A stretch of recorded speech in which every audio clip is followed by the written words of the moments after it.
So as you guys know, how many people have been to MedTech Vision before? Raise your hands again. Okay, yay. And nothing like same-store sales. Love it. And so you know that we open up the morning after the theme introduction with the patient keynote.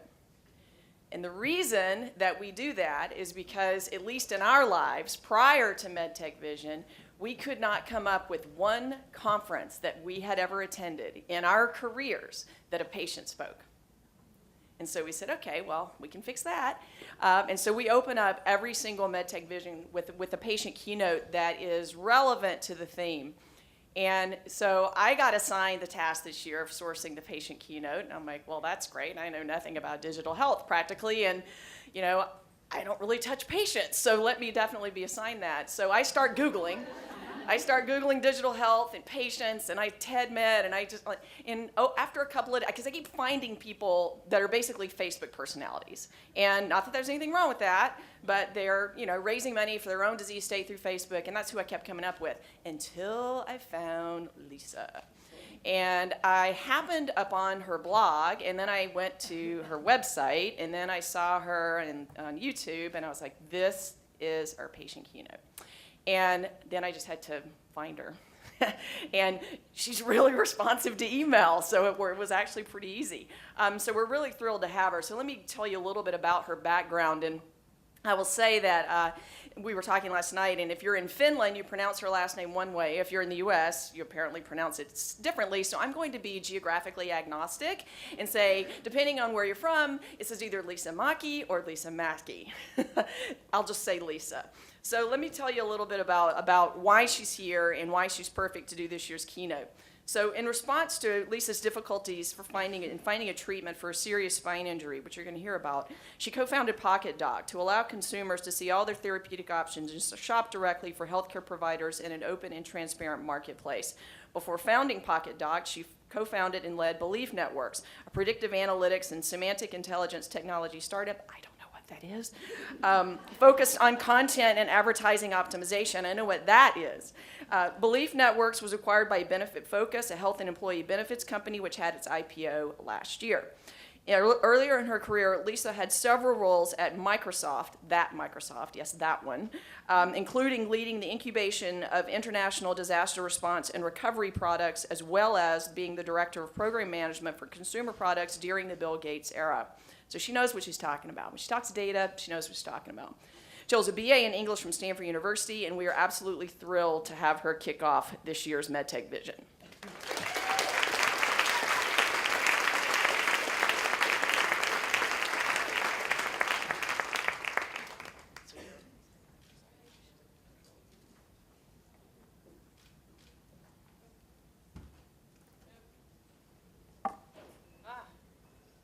I'm easy. Okay. Good morning. Yes, I do not speak as quickly as Missy. So sit back, take a breath, relax. I'm going to tell you a few stories. I'm not going to show you a lot of numbers. I'm going to try to give you some funny slides. So I'm going to take the stance more of a patient. I'll talk a little bit about our company and our product more toward the end, but just a lot more about how we got here. Yes, I am Lisa Maki. We all know this. Our company, PokitDok, was based largely on an experience I had with a spine injury, as Deb said. I'm known as patient zero at PokitDok. This is what we based it on. So 4 years ago, I was diagnosed with something called a synovial cyst. So that little ball at the bottom in the lumbar spine area, that's a cyst. That's exactly what my spine looked like, pressing against the nerves. So I had experienced a lot of pain in my life. I'm a little bit of a glutton for punishment. I ran track in high school. I rode crew at Stanford. I taught snowboarding in Utah for a couple years. I've thrown myself off more things. I blew my knee out. I blew my ACL out playing ultimate frisbee. And that's just, those are the things I talk about. So I'm a great consumer of your technology. I've got hardware in my knee. I've had fibroids taken out of my abdomen with those long, the things that surgeons play video games with on Friday nights. Yeah, I've had all that stuff. I'm a big fan, and have a really high pain threshold. But this was different. I went from pretty chronic, lower back pain, regular stuff, to radiating pain, incredible, debilitating pain. I could barely walk 100 yards. I had gone, recently from studying karate and trying to learn how to surf to all of a sudden I couldn't make my bed without resting. I couldn't take a shower without leaning my head against the wall. And my primary care physician, understandably, because this is the trend, was reluctant to prescribe an MRI. So I went 6 months undergoing a lot of very valid treatments, but unnecessary treatments. A lot of nerve blocks, a lot of high prescription strength ibuprofen, painkillers, the embarrassment of being perceived as an oxycodone junkie. And yeah, it's funny now. It wasn't that funny then. And finally, she, after 6 months, felt she was so at a loss that she prescribed the MRI, and the diagnosis became immediately clear. The MRI for this particular condition is the gold standard test. It's about the only way you can find it, particularly for someone like me, because I'm atypical. Older people, I was in my 40s then, 52 now, but older people typically get this. So I'd had some sort of traumatic injury in the past. The minute she saw it, she sends me to the orthopedic surgeon, and there's nothing like having a surgeon turn around to you after looking at your films and say, we need to remove this immediately, or you're going to lose all function below the waist. And okay, I'm not arguing at that point. No better way to scare me. So I have it removed. Phenomenal surgeon, immediate pain relief. After a month of walking around, I'm back to normal activity. I am fine, or so I think, because I didn't read the fine print. Synovial cysts come back. I started feeling the pain again after about 5 months. I go to the surgeon and he says, Lisa, there's nothing more I can do. There's only one other thing I can do, and that's fuse your spine. And I'm like, you've got to be kidding me. As an otherwise healthy human being, very active human being, in 2010, I am in my 40s, you're telling me the only thing I can do is fuse my spine. I'm not buying it. So I refused. And I spent the next 6 months trying to find a non-surgical option. Everywhere, trainers, friends, family, anyone I could get a hold of. And finally, again, about 6 months later, in desperation, I took this photo and my question, and I posted it on Facebook. And I said, does anybody know? Has anyone had this? Does anyone know anyone who's had it and treated it successfully without surgery? Almost immediate response. Oh, I'm sorry, the usual things. I don't put the stuff on Facebook very often, so people were so excited that I had a personal thing on Facebook. So they're answering right away. And of course, the head of my karate dojo said, well, I don't know about whatever those cyst things are, but there's this guy down the road who has a lot of success with people with back pain, so why don't you go see him? And at this point, I'll see a witch doctor. So I am, I've become one of those people that carries around my reports and my, my MRI films. And I go, just like my mother, and I go in there, and it's this great chiropractor, and he sits me down, he looks at the films report, and he says, anyone explain this to you? And I felt so stupid. And I said, no. I couldn't believe I hadn't asked or researched it myself. And he said, first of all, as they say in the South, bless his heart, he said, I can't help you. You have to treat the underlying issue. Your spine has too much flexion. That is what's behind the synovial fluid leaking, these cysts reforming. You've got to treat that in order for someone like me to help you, for even your muscles to compensate.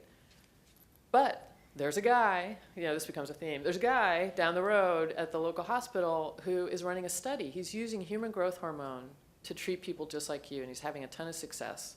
Why don't you go down and enroll in that study? I'm working with a lot of his patients, then we could work together. So I did. That's how I found Dr. Mark Dubik, one of 2 people in the US who was running a study with just a mile from my home, coincidentally, who was using human growth hormone. He admitted me into the study. I did 3 treatments, $1,000 a pop, all out of pocket. Insurance won't cover it, of course.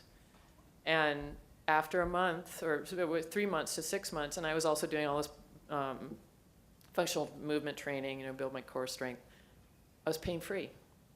And I have been ever since. So,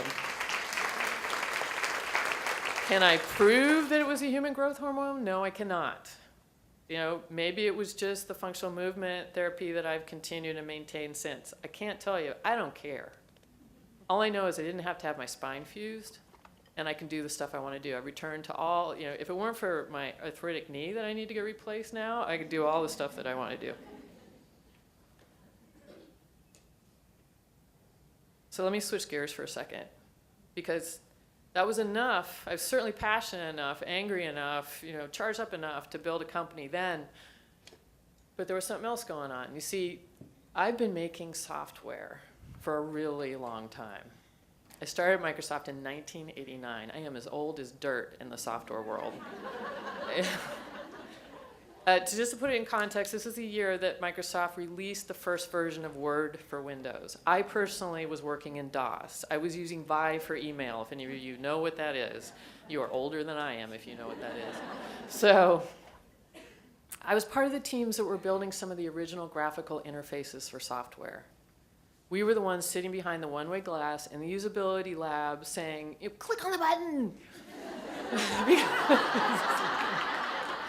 Stuff we totally take for granted now. So, I kid you not. Damn it, they wouldn't click on the button. But anyway, we introduced digital solutions into industries that did not want us. Absolutely did not want us. Clearly, this is a theme that I've continued throughout my life into the present day. I saw DOS disappear from the screen. It's still there, but it disappeared. Windows rose up, ubiquitous, for better or for worse, everywhere. CD-ROMs come and go. So never get too attached to anything.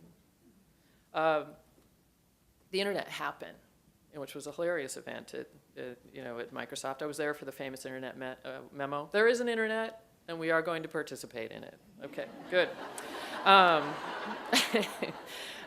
Mobile transform our lives, absolutely transform our lives. And what's really amazing about it is that was an idea that those guys, the Bill Gateses and the Steve Jobs of the world, had in the 70s.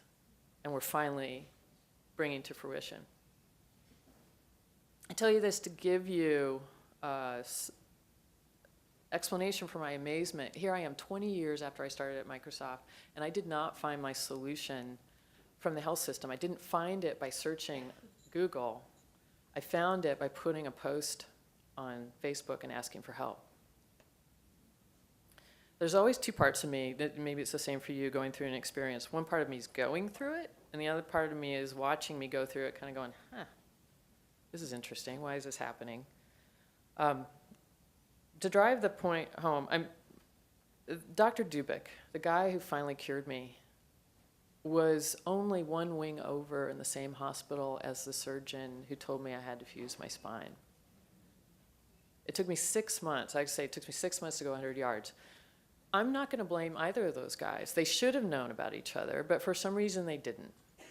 Not to mention that I'm a mile away from the hospital of only one of 2 people in the country that are doing this study, and I can't find him on Google. I can't type in a cure, non-surgical cure for synovial cysts.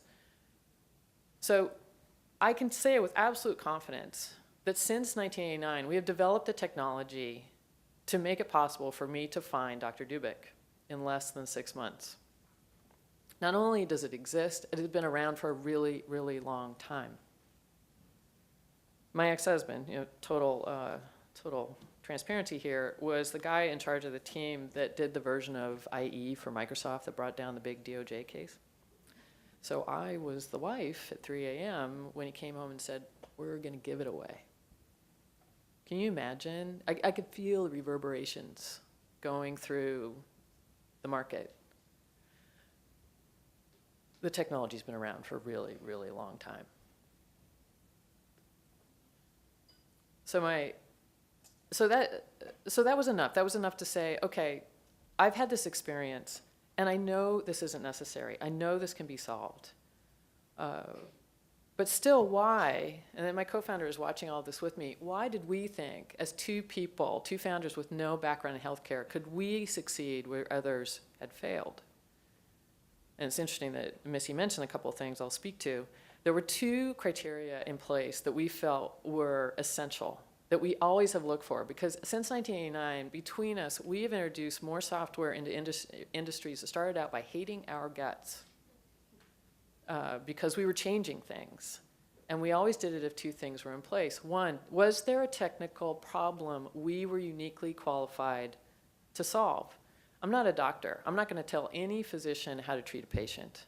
I'm not going to tell you guys how to make great med tech devices. It's not my field. I'm not even particularly in favor of telling you whether, how to live your lives. Not to eat the donut. Don't eat the donut. Yeah, that's your business. But I am uniquely qualified to solve big data and technical problems. So that's one. But the other was timing. Was the timing right? So I'll start with tech. As I mentioned, we don't know a darn thing. We didn't have a darn bit of experience in healthcare. However, we were no strangers to data and big data problems. That's what Deb was talking about. We met during a project at Microsoft. It was just post-tsunami, post-Katrina. I had been brought back to Microsoft Research after 10 years gone, and I like to call it my second tour of duty at Microsoft. And to solve this problem that all the government, the states, NGOs, the CDC, Red Cross had come to Microsoft to say, none of our data is talking to each other. Can you help us solve this problem? Because without that solution, we can't prepare for these disasters, we can't respond, we can't recover sufficiently. So I was the one who was supposed to figure out what would that look like. And Ted was the guy who was supposed to architect that for me. And we worked on it for less than a year. Had a ton of success, but as with every large corporation, any of you are working at them, times and priorities change. Leaders like Bill Gates leave, which he did at that time. The people that took his place wanted to pull our project apart and distribute it in different places. So we said, you go do that, meet the business needs, but we're going to go start a company. And that was Belief Networks, which was this unpronounceable thing that what did it do? It took in any kind of data, and it let you ask questions across it, depending on what your domain of interest was. No matter what format, type, we don't care.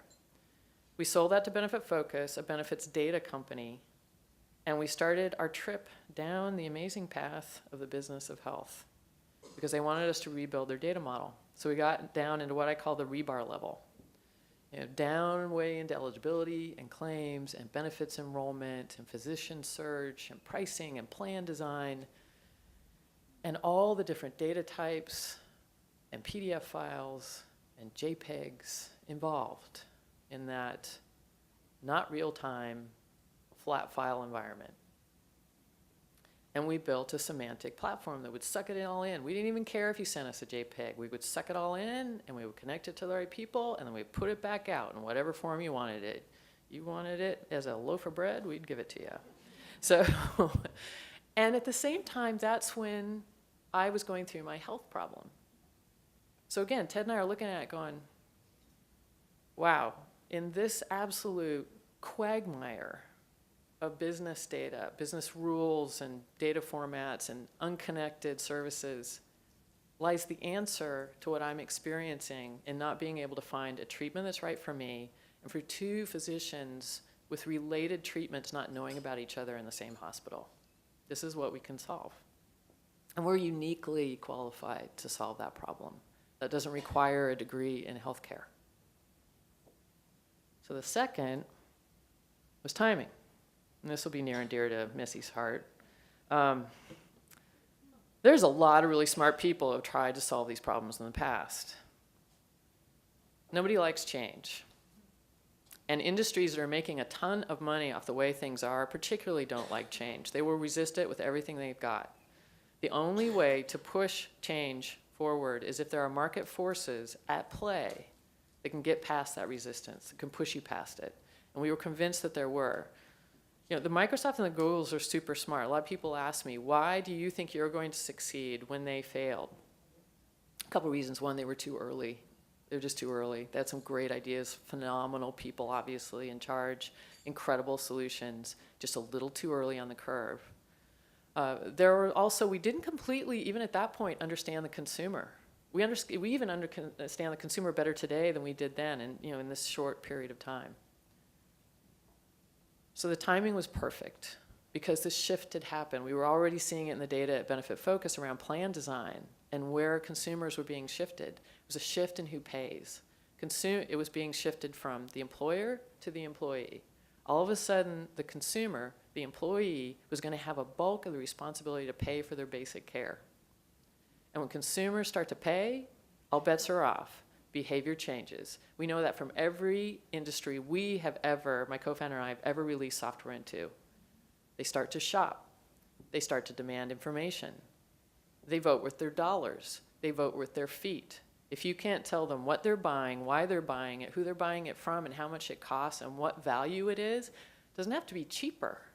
It has to be the best value. They will go elsewhere. They'll find that information elsewhere. So timing was perfect. So it's always good to hear from the one guy in the back of the room. Yeah. So congratulations for being here, by the way. I think there's more than one. Yes, two AV guys. That's over there in the corner. But I welcome you, and I'm really glad you're here. This is what I want. I wanted service from the health industry when I went through it. When I needed something other than just my yearly exam, what I wanted was the same experience I get, and I am not minimizing health when I say this. I'm talking as a consumer, as a patient consumer. I wanted the same experience I have when I go to Zappos, the same experience I have when I go to Amazon. You present me my options. They are easy to find. They're easy to browse. I know who's selling it to me. I can see reviews. I can see what other people's experience has been. I can see what the price is. I can buy it right there, and then you ship it to me. And you even give me the option to get it tomorrow. That's what I wanted, and that's what was missing. But there are other companies out there who are very, very familiar with us as consumers, who are already jumping into the void. They have segmented us for years. They are not waiting. They are packaging simple messages with clear, transparent pricing, conveniently positioned on our street corners, everywhere we turn around. These guys are doing it. It is not, it happen, it's here, it's happened, train has left the station. So I love this slide, particularly because I get to pat myself on the back. When I go out and have consumer experiences in health, because I am patient zero, I document them. So on the right side of the slide, as you see it, I go in to the doctor about once a year. I have some blood tests just to see how I'm doing. On the right side of the slide is what I did last year. I went in, the doctor sent me off with a script for Quest Diagnostics. Nothing against Quest, nothing against anyone. It's just, this is information about patient experience. I went in, because I have a $7,000 deductible, I negotiate my payments up front. I ask how much it's going to be. I'm not going to wait until I get some, the big surprise bill at the end of the day. I want to know my pain, and so your pain is a white ball of healing light. So I pay it, and I give my 4 gigantic vials of blood, and I get my big bandage on my arm, and maybe I get a cookie and a cup of juice, and I go. Well, this year, I walk in after the Fortune article, and I say, okay, doctor, I'm going to use Theranos this year. And she's like, who's Theranos? I don't know who this is. And I'm like, what do you mean you don't know who Theranos is? She's on the front cover of Fortune magazine. She's like the most famous woman of all time.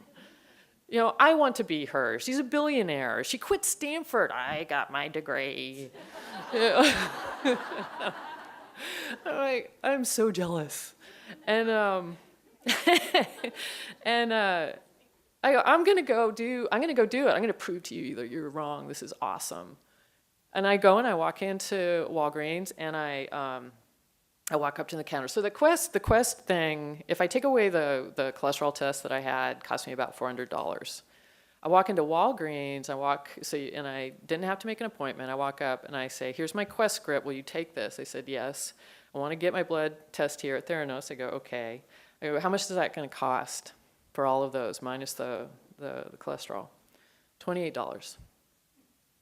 $28.89 to be exact.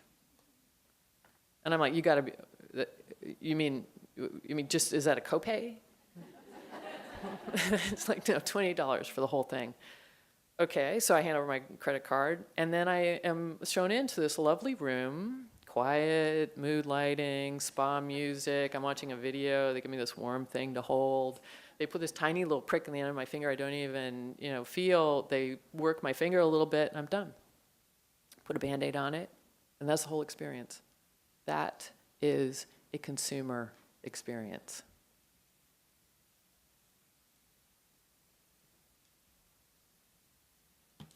And they're delivering them now to where we live, where we shop. I can get a gallon of milk with my consumer experience and a coupon. I mean, it's been going on for a long time, but that's brilliant. Why would I get it anywhere else? I'm gonna have to pay for an office visit to get a flu shot if I go to the doctor, unless I know that I should fight to get them to take it off. What consumer besides me knows that? So interesting, this kind of follows on some things that Missy was talking about. Why do I, how do I think about it as a technologist, someone who's been making software for a long time? I love this slide because I owned that phone in 1997. Yeah, exactly, we all did. So at that time, that was the wearable sensor. We were all gathering sensing data. The difference was the ability to collect it, to program apps against it, to start trading value in exchange for that data did not really roll out until 2007. Almost more important than the phone itself was the unified programmable platform that Apple gave us all. So I will slightly disagree with Missy. If they just announced that programmable platform for wearables today, I'm done. They did it again. That's the difference, because that's now. But they're still largely disconnected. They don't talk to each other. They don't know about each other. And you can't write apps across the data easily that they collect. That's what Apple's going to do for us again, whether we like it or not. But I don't think I need to belabor that point. And they're not the only one doing it. Isn't this the perfect ambient wearable? I don't have to take it off in the shower. I can probably wear it all night long. Ticking away. Am I having a diabetic attack like my father used to in the middle of the night? Do we need to call the ambulance? It would know.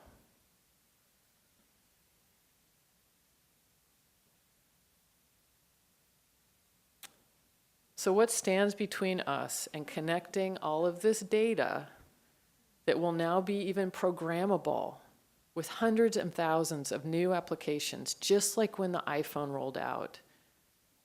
Not all of them will be hits, not all of them will work, but one of them will, and is going to start sucking in patient data and becoming the patient data repository of choice over any EMR, over any Blue Button, however wonderful that is, and it is, and Blue Button will connect to it, of course, it will be great, but over any of those. Because why? Because it'll be fun. Because it'll give me stuff I want. It'll play to my vanity. It'll get me addicted. It'll do all those things.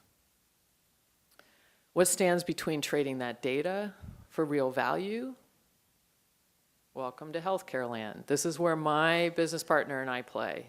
This is the rat's nest. This is the hairball we took on when we decided to figure out what would it take to host a real-time, consumer-driven retail purchase in healthcare.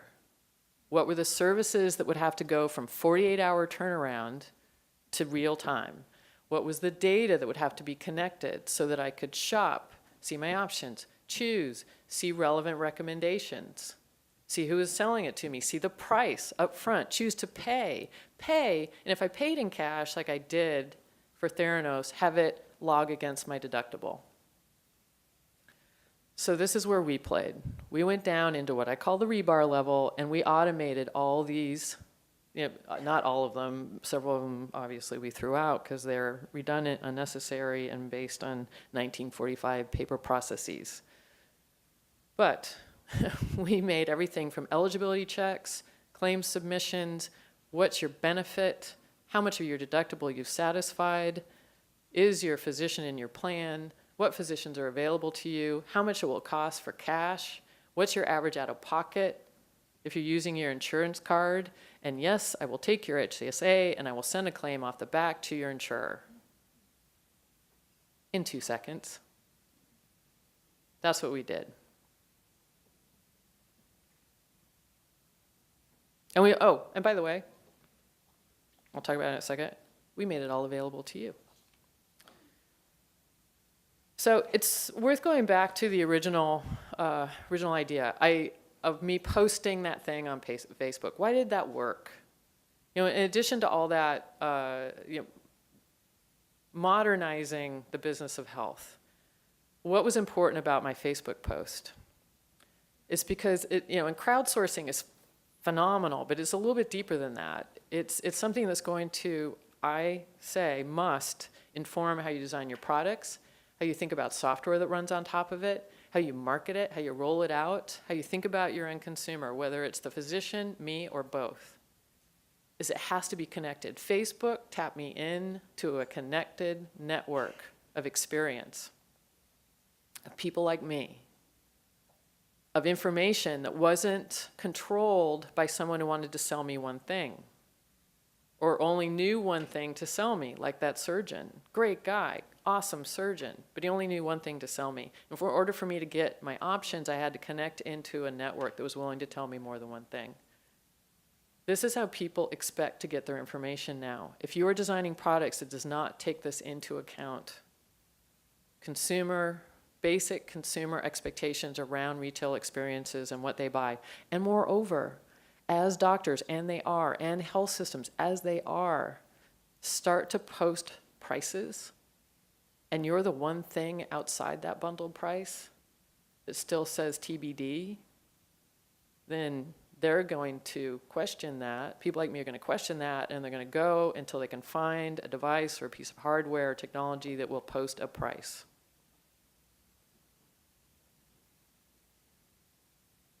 Don't be Kodak. It's a little known fact. It might be little known. Maybe you guys all know it.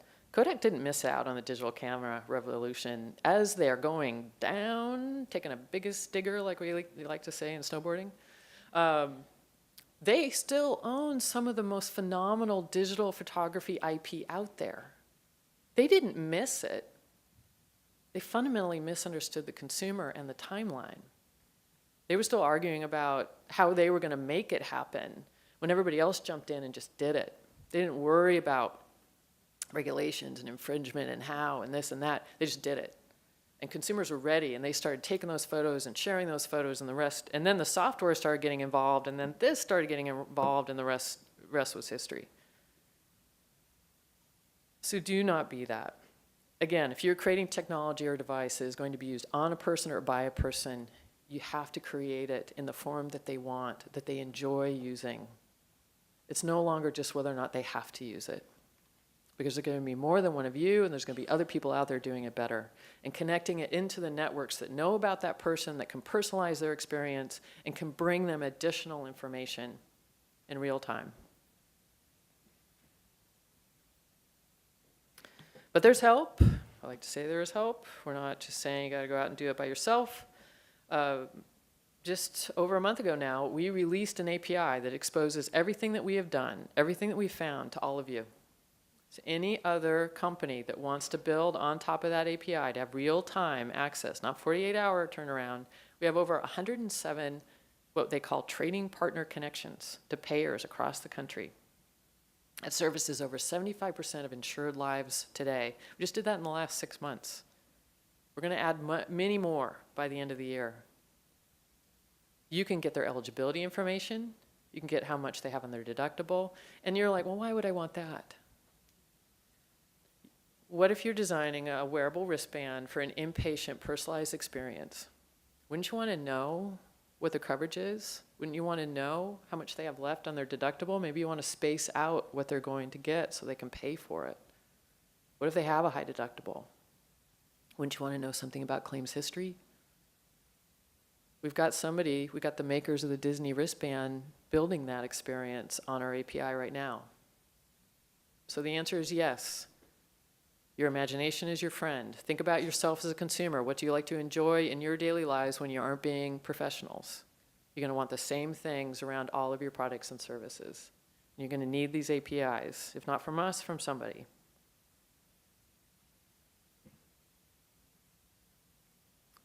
And finally, bringing it back around, we aren't only just releasing the APIs, everything from eligibility, claims, benefit enrollment, largest health provider database out there, searchable, prices, cash prices for all the what we call the top 50 most commonly consumed procedures out there nationwide, average out of pocket down to the CPT code and zip code.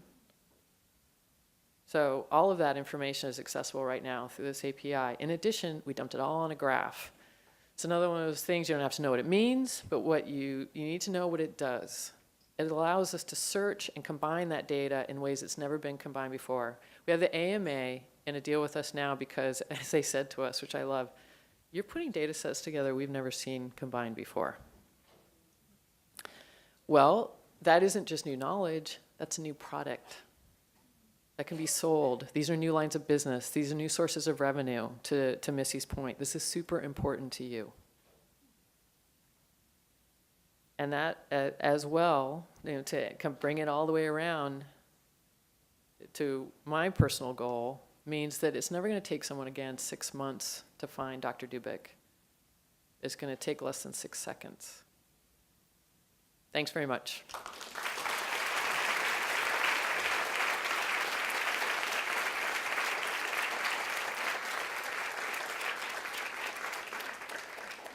So I have time for some questions, I believe. Hopefully you will have some, or else I'll ask myself questions. Yes. There's one that just came in through the app, and the question is an aggregator, organizer, and elegant sort of front-end collector of data that can eventually probably be found for free, i.e. through something like clinicaltrials.gov. What's the business model, and who eventually ends up kind of paying for the product? No, it's awesome. So the marketplace piece of what we do, that we have currently being white labeled by health systems. We have 2 telemedicine companies discussing white labeling it with us right now because we give some primary things. One, a shopping-like experience on the front end of a bunch of physician and procedure data. Then on the other side of the marketplace, markets are always 2 sides, right? You got buyers, you got sellers. The sellers are all these providers and health systems. And device makers like you, we give them the equivalent of a storefront into that market. We give them everything they need to sell their product and services and accept payment for it and send a claim off of it for free. We do take a really low, more like a MasterCard-like transaction fee, not a 6% of your net claim amount fee, 0.12% like MasterCard. We take that kind of transaction fee. We also do we do charge for the API data where we've added unique value in creating it for you through our data science, machine learning, et cetera, where we've created something new that you can't get anywhere else. We do charge for that. So those are our 2 primary. We license, we white label our marketplace to health providers, health payers. We charge for the upper tiers and some of the more complex data products that we sell that are our own assets and not repeatable or recreatable. And then we also have a small transaction fee on the purchases. Yes?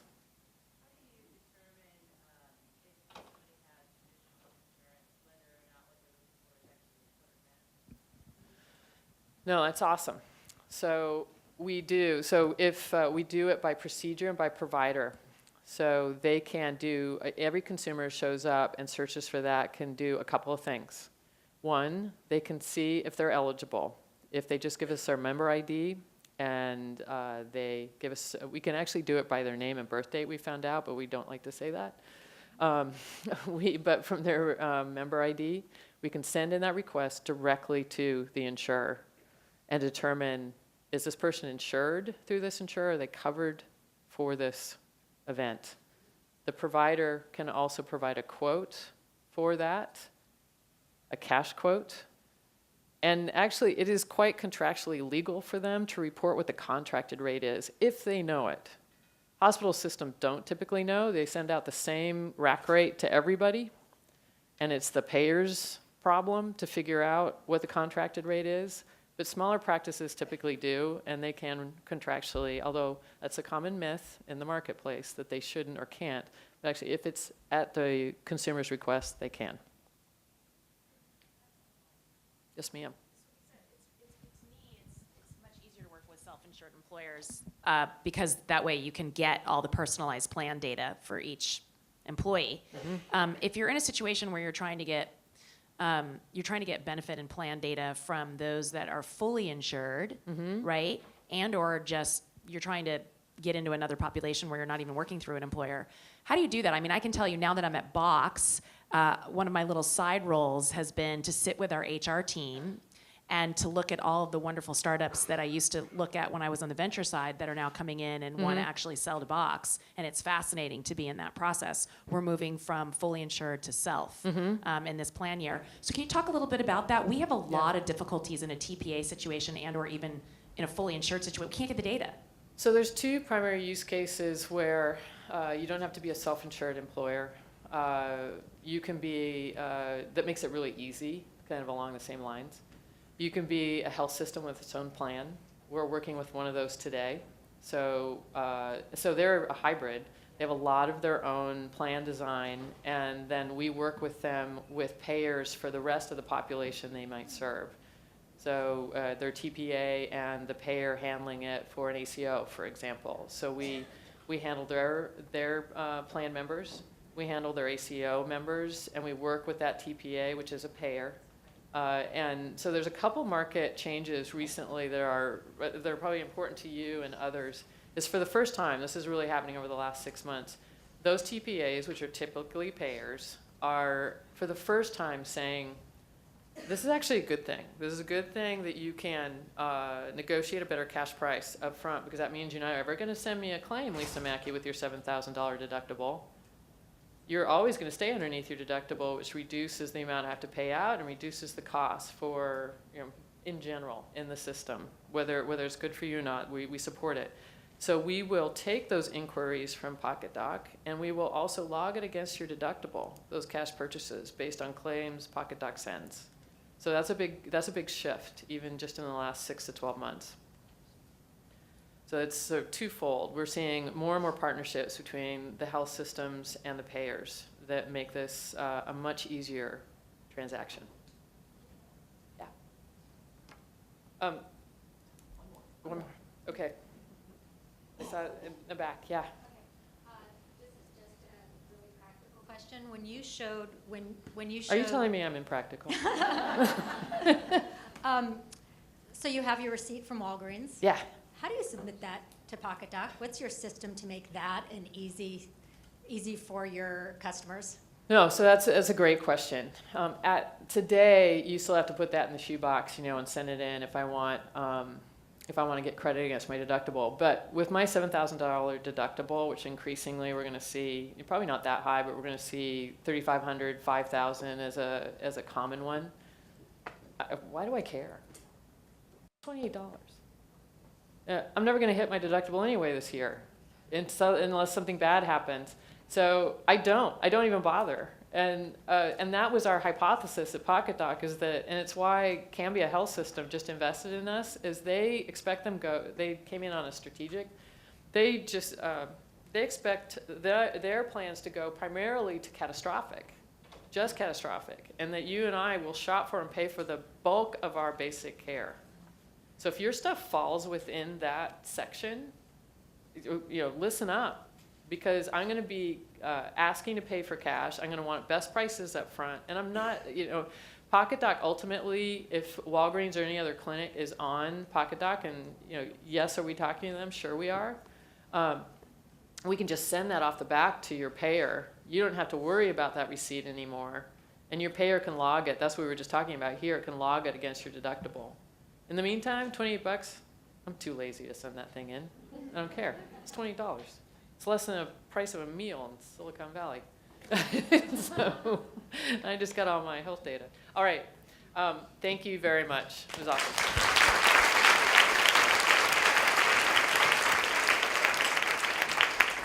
So I know our audience well enough to know that that was a fantastic and informative keynote. So what I really knew you would do, and you did it, was help us think about how patients are experiencing the products that we provide, because I think I speak for probably most of us in the room, certainly those of us on the med tech side that have been there for a long time. That is not how we were trained to think. A customer to us was who?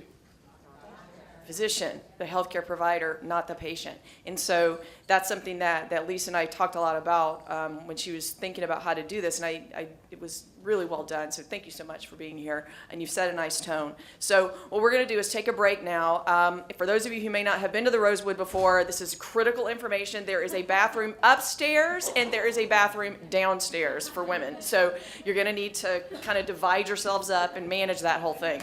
I also encourage you, sorry to the two men and the AV people, if there's nobody in the guys' bathroom, like somebody stand guard and use that, like you're gonna have to figure this out, all right? But I'm gonna ask you to be back in here at 10:15 and we'll start the panel sessions. So, thank you.